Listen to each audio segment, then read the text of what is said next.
Good morning. Good to be here this morning.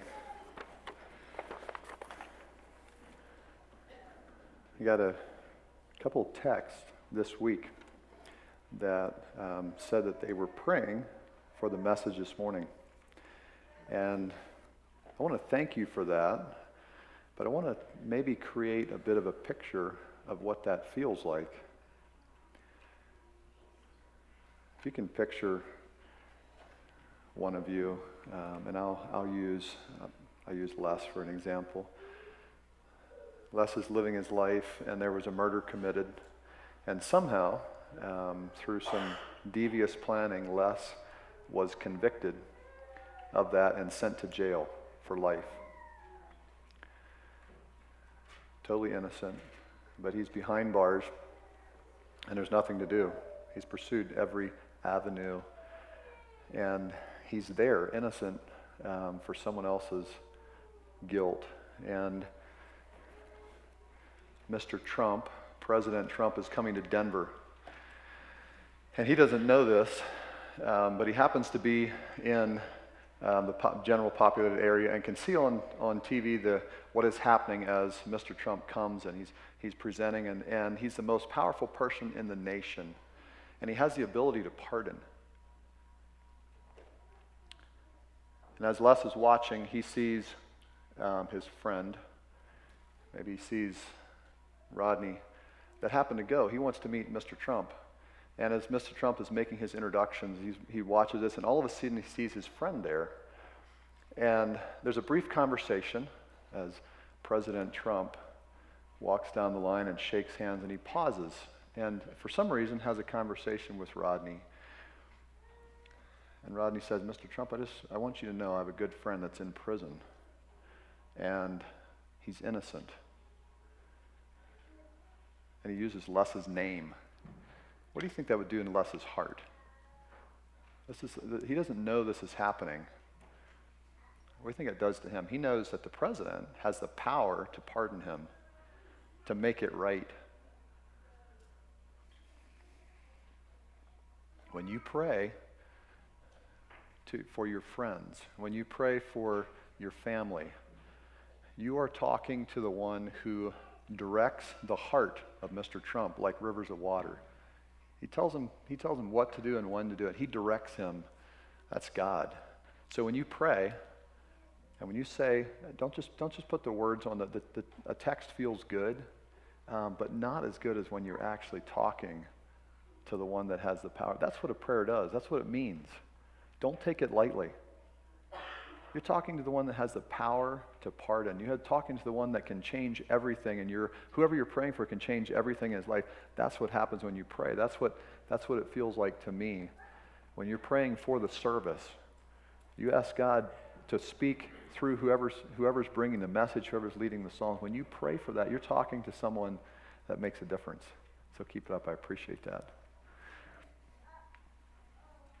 This morning, we're going to talk about a slave of the enemy or redeemed child of the king.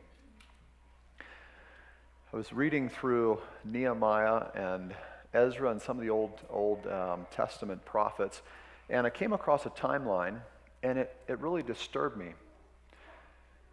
From the beginning of time, man has had the tendency to drift away from God. Right? It doesn't come natural to stay connected, to stay close to him. It is our sinful nature, it is our tendency that we have within us from the beginning of time, and it started in the Garden of Eden. So Adam and Eve are in this perfect place. They're in a piece of heaven, literally. There's no sin, and they had everything. They could eat of all the trees of the garden. They could do whatever they wanted. They had communion with God himself. They walked with him. And yet the serpent, who it stated was at that time was considered a beautiful creature, beguiled Adam and Eve. They had something that was presented as beautiful, and they walked away from everything, away from God. That was kind of the start of it. So at the onset, I want to ask you a question, and maybe just I'd like some feedback. And we're going to look at some of through history. What it looked like for God's people, the promises that he gave to us to the Israelites, to his people, from the beginning of time, that gave us everything. But what is, just a little bit of response back from you, what is it that makes us fall away from God? What is it makes us that grow weak in our relationship with God? Anybody? There's no wrong answers. Material blessings. What else?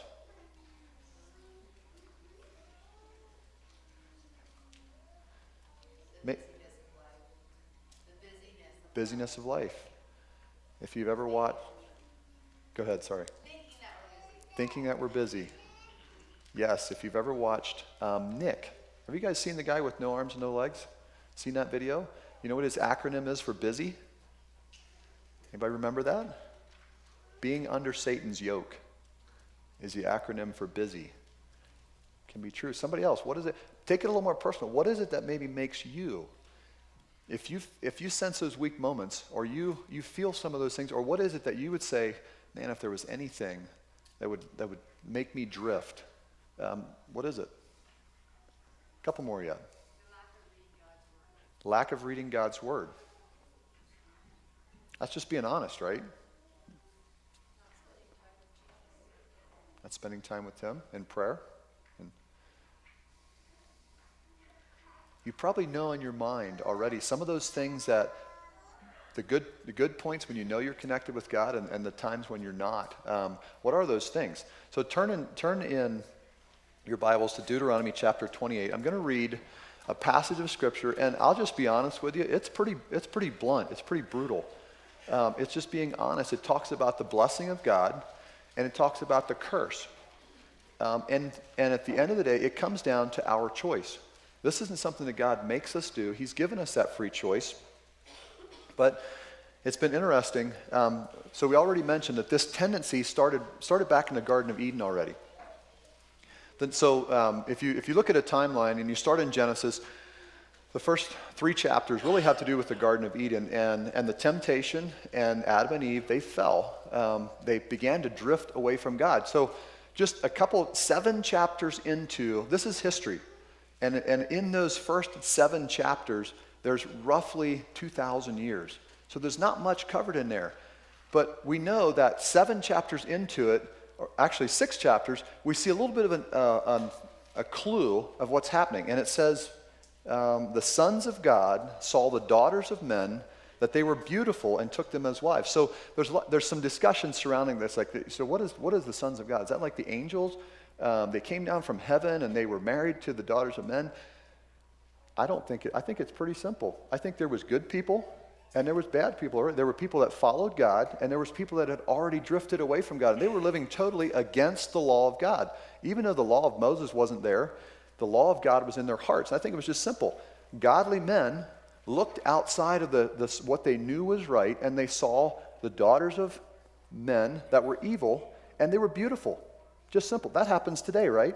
How many times have you seen a godly young man that grew up maybe in a setting where he had all the opportunities to make right choices? He didn't really even have to face that many tough things in life, and yet he begins to look outside. Instead of a godly young lady, he begins to look at a young lady that has the attractions of the world. It still happens today, right? I think it's really simple. That's what happened then. And creation, God's creation, man started to go downhill fast because the attraction to evil was there. So it started. It's amazing. Just a couple verses later in chapter 7, here's what it says. Chapter 7:21. All flesh that moved on the earth died. So God took that first couple thousand years there, and he's like, this isn't working. We're going to start, I'm going to erase all of this, and we're going to have a whole new plan, because man had just drifted away from him. He was, and there was obviously in the midst of that, there was some godly people. Noah and his family, they were in the ark. That was the seed for God's new plan.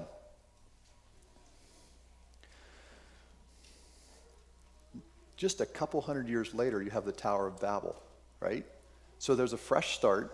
Starts with godly people, godly seed.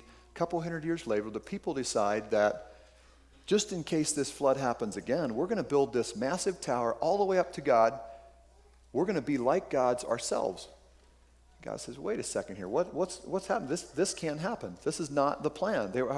Man had already began to fall away. And humanity in general had become evil again. So we know the story. They were dispersed to the nations with different languages. Keep going down that timeline, and you come to Abraham.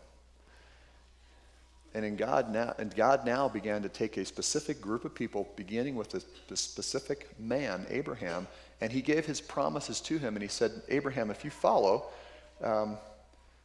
Genesis chapter 12, I'll just read it. You don't have to turn there.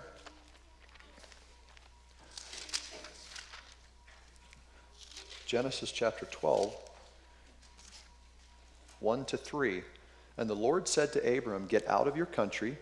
In other words, leave where you're at and your surroundings. Get out of your country, from your family, and from your father's house to a land that I will show you. I will make you a great nation. Here God starts with Abraham, begins this covenant promise to him. I will bless you. I will make your name great, and you shall be a blessing. I will bless those who curse you. I will curse him who curses you. And in you, all the families of the earth will be blessed. God begins this journey. You go a couple hundred years later down the line, and the children of Israel are now in Egypt. And there's debate about, was it because so there was a famine in Egypt that took them there. But as they were there, obviously they began to look at the Egyptian gods, the Egyptian culture, and they began to lose some of their own culture. What God had given them, what they knew in their hearts to be God's law, they began to walk away from, become like the Egyptians. Moses is called up, and they're taken out of slavery. And that's the period.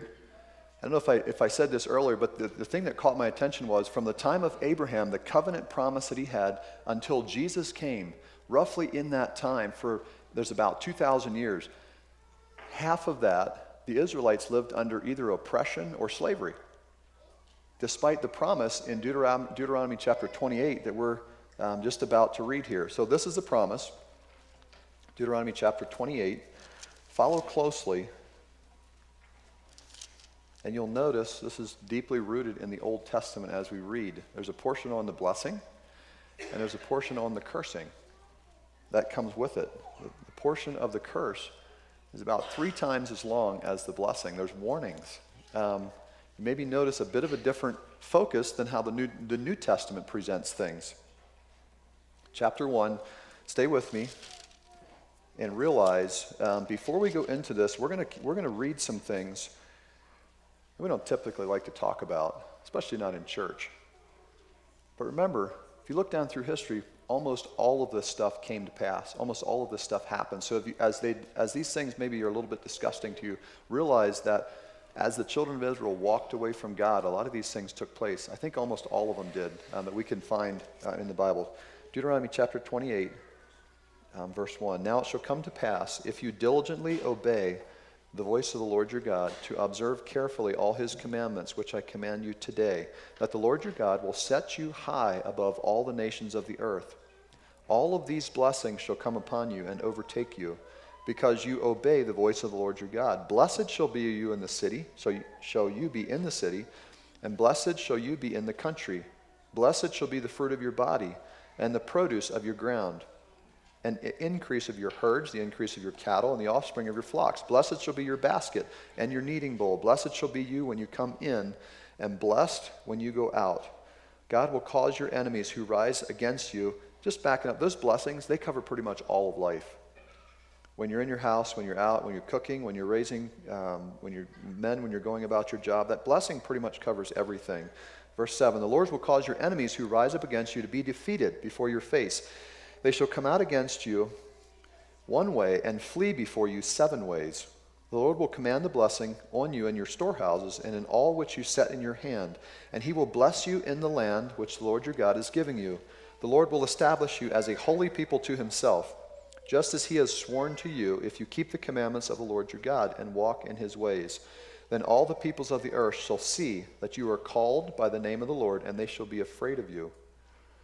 The Lord will grant you plenty of goods, in the fruit of your body, in the increase of your livestock, and in the produce of your ground, in the land of which the Lord swore to your fathers to give you. The Lord will open up to you his treasure, the heavens, to give the rain to your land in its season, and bless all the work of your hand. You shall lend to many nations, but you shall not borrow. The Lord will make you the head and not the tail. You shall be above all and not beneath. If you heed the commandments of the Lord your God, which I command you today, and are careful to observe them, so you shall not turn aside from any of the words which I command you this day, to the right or to the left, to go after other gods to serve them.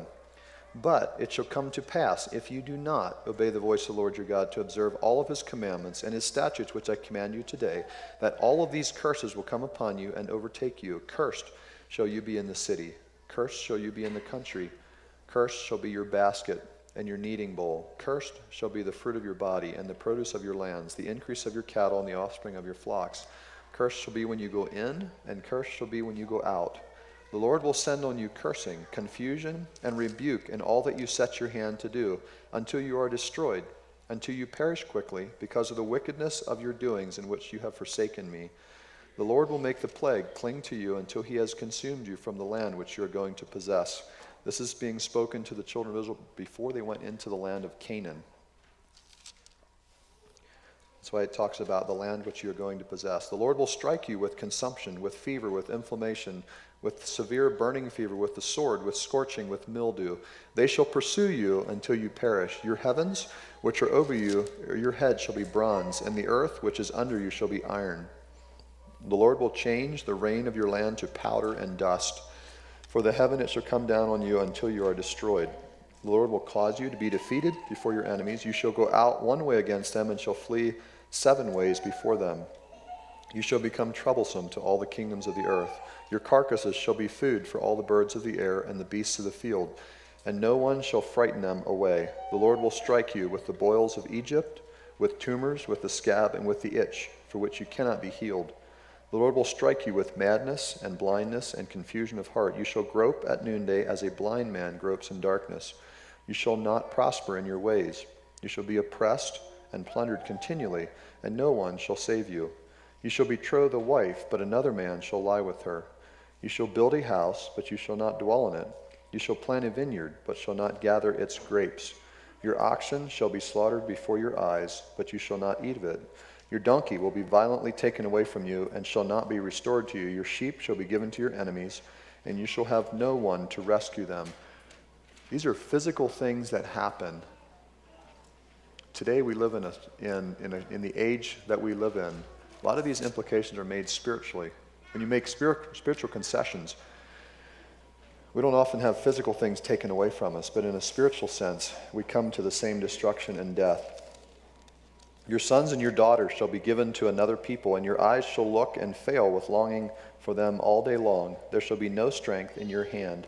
A nation to whom you have not known shall eat the fruit of your land and the produce of your labor. And you shall only be oppressed and crushed continually, but you shall be driven mad because of the sight which your eyes see. The Lord will strike you in the knees and on the legs with severe boils which cannot be healed, from the sole of your foot to the top of your head. The Lord will bring you and the king who set over you to a nation which neither you nor your fathers have known, and there you shall serve other gods, wood and stone. You shall become an astonishment, a proverb, a byword among all nations where the Lord will drive you. You shall carry much seed to the field, but gather little, for the locust will consume it. You will plant vineyards and tend them, but you shall not drink of the wine nor gather the grapes, for the worms will eat them. You shall have olive trees throughout all your territory, but you shall not anoint yourself with oil, for your olives will drop off. You will beget sons and daughters, but they will not be yours, for they shall go into captivity. Locusts shall consume all your trees and the produce of your land. The alien who is among you shall rise higher and higher above you, and you shall come down lower and lower. He will lend to you, but you will not lend to him. He will be the head, and you will be the tail. Moreover, all these curses shall come upon you and pursue and overtake you until you are destroyed, because you did not obey the voice of the Lord your God, to keep his commandments and his statutes which he commanded you. They shall be upon you like a sign and a wonder, and on your descendants forever, because you did not serve the Lord your God with joy and gladness of heart for the abundance of everything. Therefore you shall serve your enemies, whom the Lord will send against you, in hunger, in thirst, in nakedness, and in need of everything. He will put a yoke of iron on your neck until he has destroyed you. The Lord will bring a nation against you from afar, from the end of the earth, as swift as the eagle flies, a nation whose language you don't understand, a nation of fierce countenance, which does not respect the elderly, nor show favor to the young. They shall eat the increase of your stock and the produce of your land until you are destroyed. They shall not leave you grain, or new wine, or oil, or the increase of your cattle, or the offspring of your flock, until they have destroyed you. They shall besiege you at all your gates, until your high and fortified walls in which you trust come down throughout all your land. They shall besiege you and all your gates throughout all your land, which the Lord your God has given you. You shall eat the fruit of your own body, the flesh of your sons and daughters, whom the Lord your God has given you, in the siege and desperate straits in which your enemy shall distress you. The sensitive and the refined man among you will be hostile toward his brother, towards the wife of his bosom, towards the rest of his children whom he leaves behind.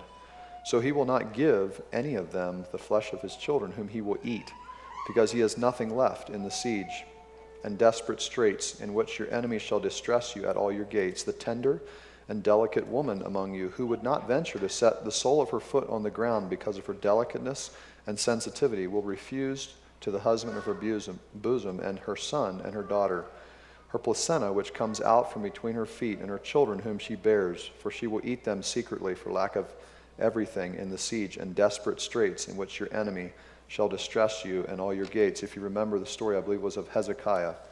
As they were in the city, the women would eat their own children because of the desperate straits they were in. If you do not carefully observe all the words of this law that are written in the book, that you may fear this glorious and awesome name, the Lord your God, then the Lord will bring upon you, your descendants, extraordinary plagues, great and prolonged plagues, and serious and prolonged sicknesses. Moreover, he will bring back to you all the diseases of Egypt, which you were afraid, and they shall cling to you. Also every sickness and every plague, which is not written in this book of the law, will the Lord bring upon you until you are destroyed. You shall be left few in number, whereas you were as the stars of heaven in the multitude, because you did not obey the voice of the Lord your God. And so it shall be, that just as the Lord rejoiced over you to do good and multiply you, so the Lord will rejoice over to you to destroy you and bring you to nothing. And you shall be plucked from off the land which you go to possess. Then the Lord will scatter among you all the peoples, scatter you among all peoples, from the end of the earth to the other. And there you shall serve other gods, which neither you nor your fathers have known, wood and stone. Among those nations you shall find no rest, nor shall the sole of your foot find a resting place. For there the Lord will give you a trembling heart, failing eyes, and anguish of soul. Your life shall hang in doubt before you. You shall fear day and night, and have no assurance of life. In the morning you shall say, "Oh, that it were evening." At the evening you would say, "Oh, that it would be morning." Because of the fear which terrifies your heart, and because of the sight which your eyes see. And the Lord will take you back to Egypt in ships, by the way which I said to you, you will never see it again. And there you will be offered for sale to your enemies, as male and female servants, but no one will buy you. Why would anyone choose that over the promise? This was clearly given to the children of Israel before they went into the land of Canaan. And as they went in and they began to conquer these lands, it wasn't far in at all until when someone mentioned material success. One of the main contributing factors when the children of Israel began to walk away from the Lord. And all these plagues, everything that's listed in here, they would begin to experience because they didn't obey the Lord. What are the promises today that you and I have? We have the Holy Spirit. We have God. Yet we make soft choices. We begin to do things that we know are going to, in our hearts, we know already lead us, but it's more attractive. The sons of God began to look at the daughters of men and it's like, man, that's pretty. I like that. And it wasn't the godly women's fault. It was the men whose heart was drawn to something less than God in that case.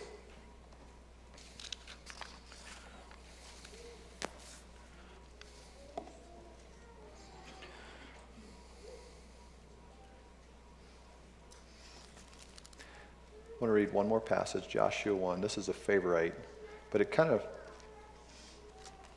again, just proclaims what God asks of us. Joshua chapter 1. This is immediately before. Deuteronomy is written while Moses was here, and he was speaking to the children of Israel. This is after the death.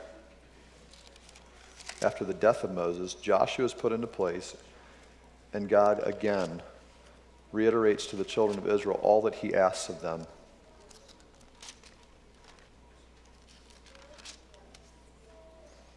Verse 6. Let's back up. Verse 1. After the death of Moses, the servant of the Lord, it came to pass that the Lord spoke to Joshua, the son of Nun. Moses, my servant, is dead. Therefore, arise, go over this Jordan, you and all this people, to the land which I am giving to them, the children of Israel. Every place that the sole of your foot will tread upon, I've already given it to you, just like I said to Moses, from the wilderness and this Lebanon, as far as the great river, the river Euphrates, all the land of the Hittites to the great sea, toward the going down of the sun, shall be your territory. No man will be able to stand before you all the days of your life. As I was with Moses, so I will be with you. I will not leave you, nor forsake you. Be strong and of good courage, for to this people you should divide an inheritance, the land which I swore to their fathers to give them. Here's the command. Only be strong and very courageous, that you may observe to do according to all the law which Moses my servant commanded you. Do not turn from it from the right hand or to the left, that you may prosper wherever you go. The promise, that's a covenant. And if you look down through Scripture, we're not going to look at any more in the Old Testament. What are the promises that Jesus has given you and I today? And it said, I like the part where it said, the land has already been given you. The victory through Jesus today has already been given you. The struggles the things that you face, those things that you get tempted by, those things that tend to draw you away, the victory has already been won. The land has already been given you. God says, just trust in me. Go to Matthew chapter 6. This is Jesus talking. This is New Testament. The New Testament tends to lead a little bit differently. Maybe not quite as much of an emphasis on the law and keeping the letter of the law and the curse that follows when you don't. It tends more to Jesus being the drawing factor that leads us into righteousness. He draws us into the things that he desires for us that we should desire. Jesus said in chapter 33, Matthew chapter 6, seek first the kingdom of God and his righteousness, and all these things shall be added to you. Do not worry about tomorrow, for tomorrow will worry for its own things. Sufficient for the day is its own troubles. In John chapter 14:15, Jesus said, if you love me, keep my commandments. So go back again. What are the things in your life? I want to keep processing this. Maybe we'll open it up a bit later on. What are the things in your life that you know draw you away that make soft decisions? And just let's be real practical. A soft decision maybe is making the choice. Are you going to, in the evening, are you going to sit down and watch a movie? Are you going to spend time with God? Or maybe there's a person that you know needs encouragement, needs visiting, but it takes time. And you can make a soft choice of say, somebody will take care of it. I'm feeling pretty secure in my Christian life right now. Let's just hang out and have fun tonight. As those soft choices begin a routine, and they starts to become your habit, starts to become your lifestyle. Those are the things that gradually lead us away. One of the ongoing factors for the children of Israel, all through in that 1,000 years, almost 1,000 years, and don't quote me, it's not exact, but in that rough 2,000-year period between Abraham and when Jesus came, when they were under the oppression of the enemy, almost all of that came after God had prospered them. He had fulfilled his law, his end of the covenant. He had kept that. When they followed him, God always keeps his covenant. When we follow his law, when we're obedient to him, he always keeps up his end of the deal. It was always after they had been in that place of success, and they began to get a little bored with life, and they began to look to some of the tribes, some of the nations out around them, and some of their practices, and some of the gods that they served. That quite just like in Genesis, it said the sons of God began to look at the daughters of men, and they were beautiful. They were attractive. All of a sudden, what God was doing seemed a little too simple. Seemed a little bit like it wasn't fun enough. There was some other things out there that looked attractive, and they began to look outside. That was almost always the starting point. We're not any different, right?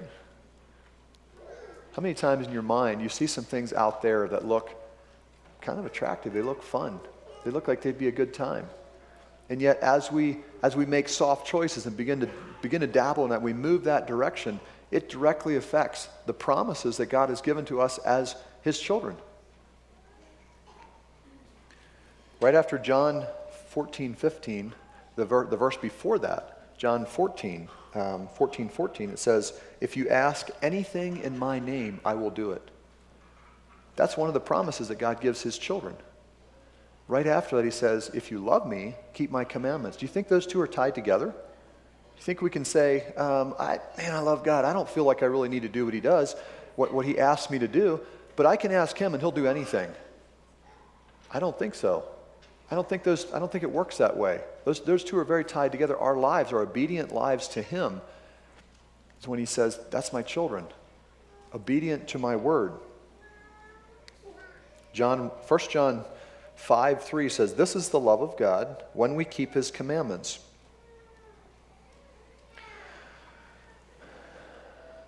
But life's not always easy, right? There's temptations.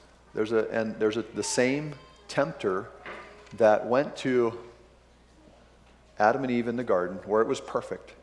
The garden was perfect. So the serpent was good enough to create a setting where he could draw them away. That same serpent is still there. And he's pretty good. If we're not aware of he says he has a roaring lion seeking whom he may devour. And he's after you. He wants to see you with all these plagues that God talked about to the children of Israel. That's his desire for you. That's what he wants for you. And he's good. Turn to Hebrews chapter 11.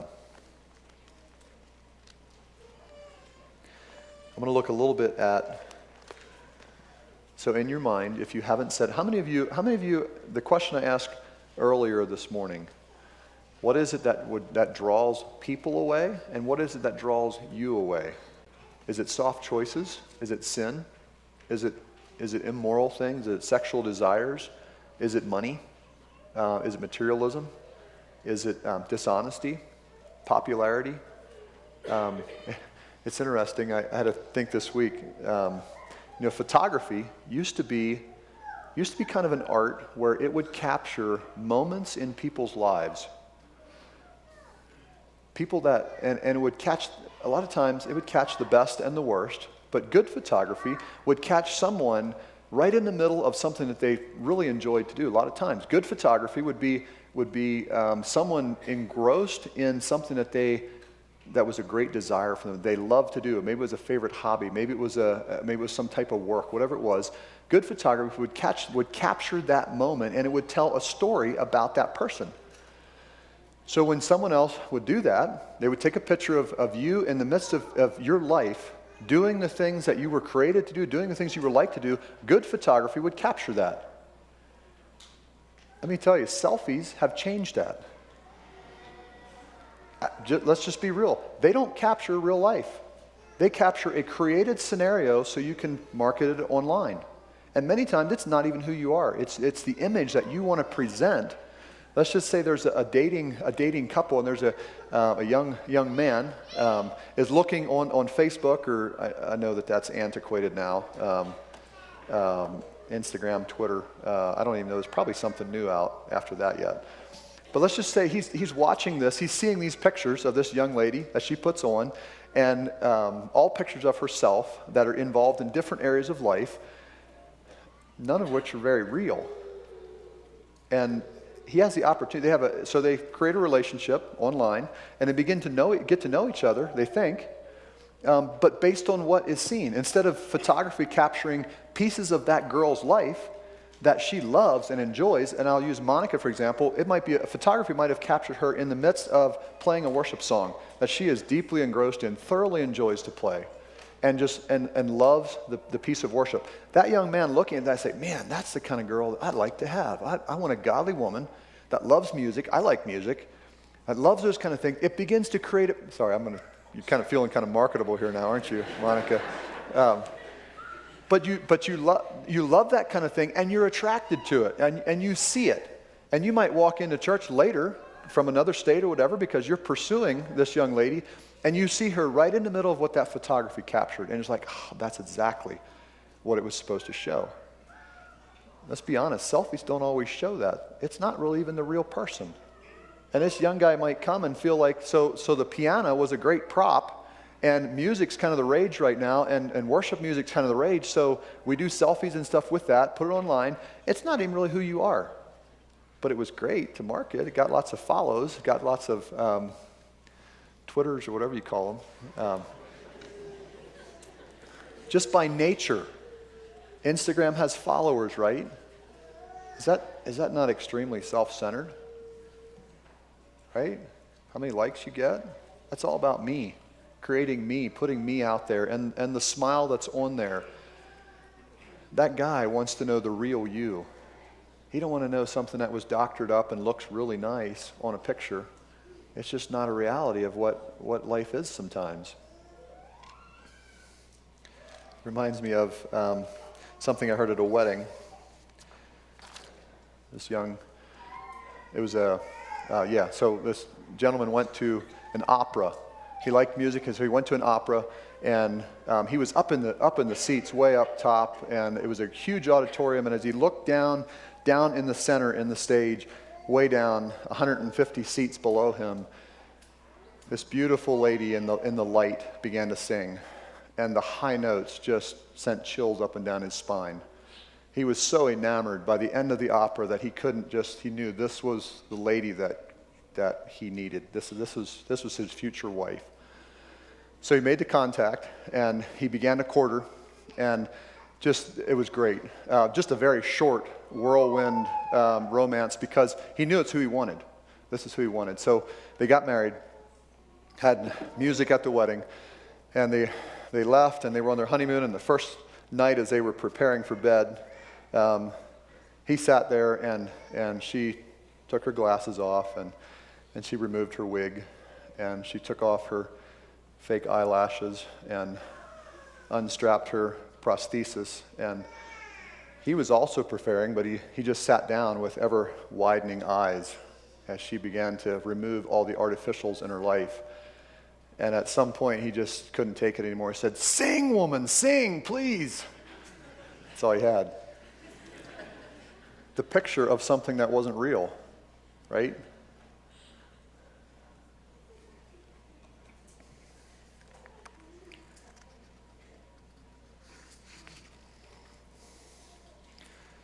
Hebrews chapter 11. So we recognize as we go through life, our tendency is to drift away from God. And there's an enemy that his main goal and desire is to see us destroyed. So you have those two facts.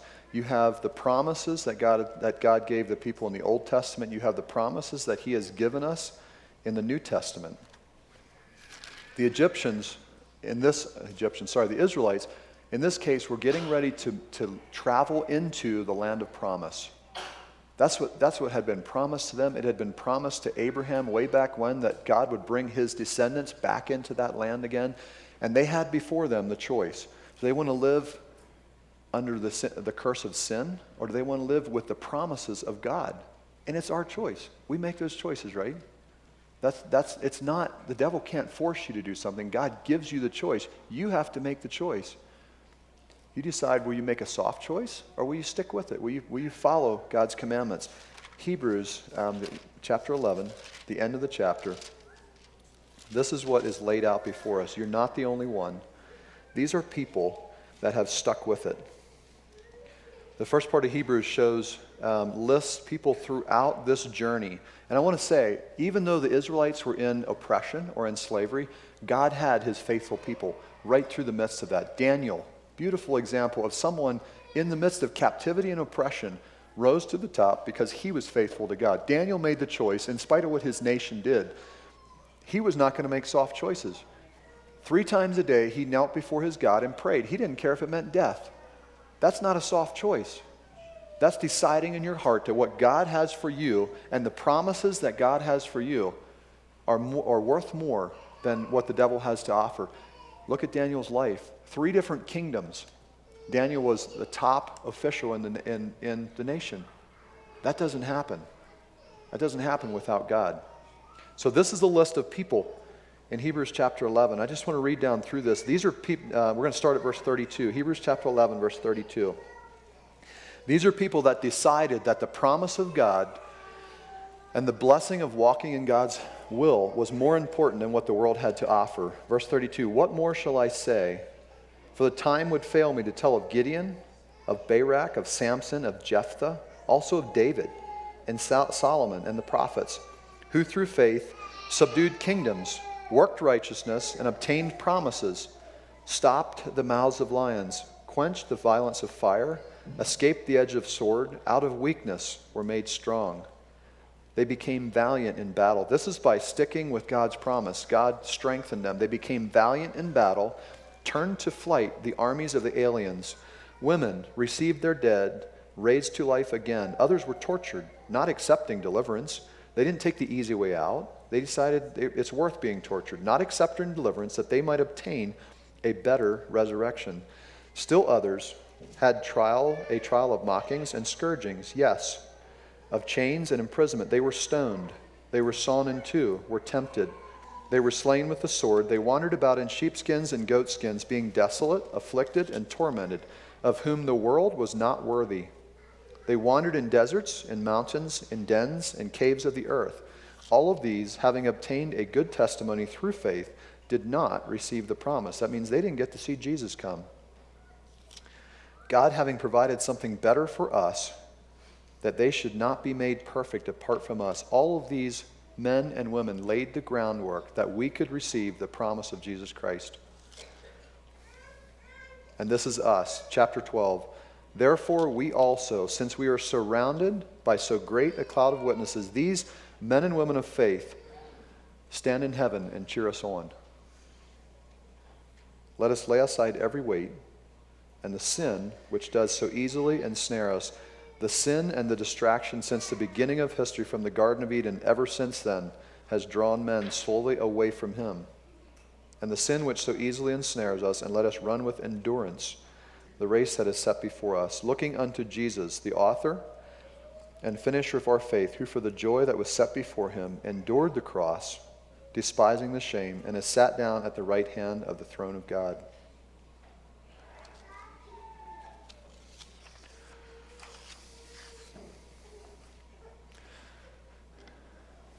What are the things that draw you away from Jesus? Is it work? Material things? Self-centeredness? How many followers you have? My story? My life? Has style and materialism become more important to you than modesty? Modesty is one of God's principles. That might mean dress. That might mean your lifestyle. Has that become more important? Has style become more important than modesty? Unbelief. As the Israelites stood the first time at the Jordan River and they spied it out, they didn't believe that God was big enough. Does the enemy use unbelief in your life? There's something that God wants you to do and you're scared. You're not sure if you have the strength to do it, if it's what that looks like. Unbelief is not okay. I think the antidote to that, if we focus on Jesus, we have the part that we play, but how do we stay strong? How do we keep from doing what the Israelites for roughly 50% of the time did from Abraham to Jesus, from the time of Jesus till now? What a huge percentage of Christians have allowed themselves to be drawn away from God. What's the key to that? What's the key to that for you? I think focus, one of the key things for that is continued focus on Jesus Christ. We're going to sing a couple songs this morning. And I want that to be the focus. If the team would come up and prepare for that.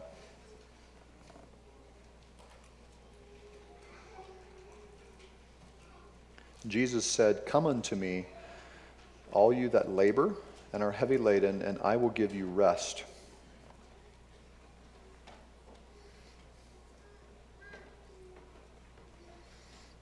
Sometimes friendship with the world, some of the soft choices that we make because we don't want to offend somebody.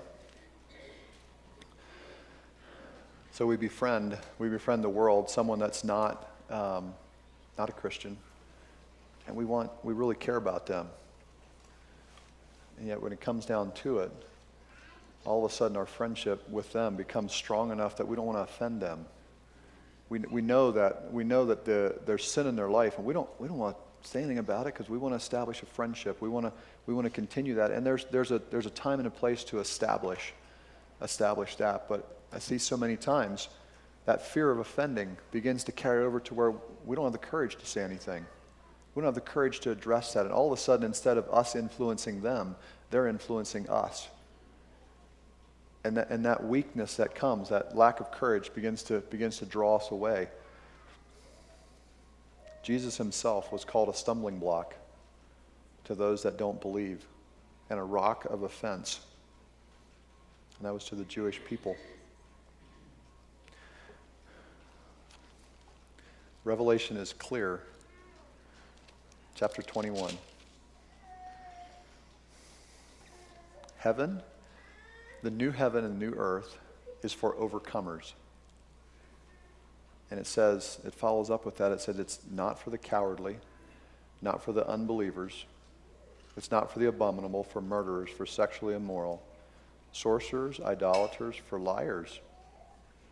How close to home does that get? Not straight out lying. We wouldn't do that, but we shade the truth just a bit because it's for our own good, we think, for our increase. Verse 7 says, "But he who overcomes will inherit all things. I will be his God, and he shall be my son." The new heaven and the new earth is for overcomers. If you flip back 2 chapters, is the first song that we want to sing.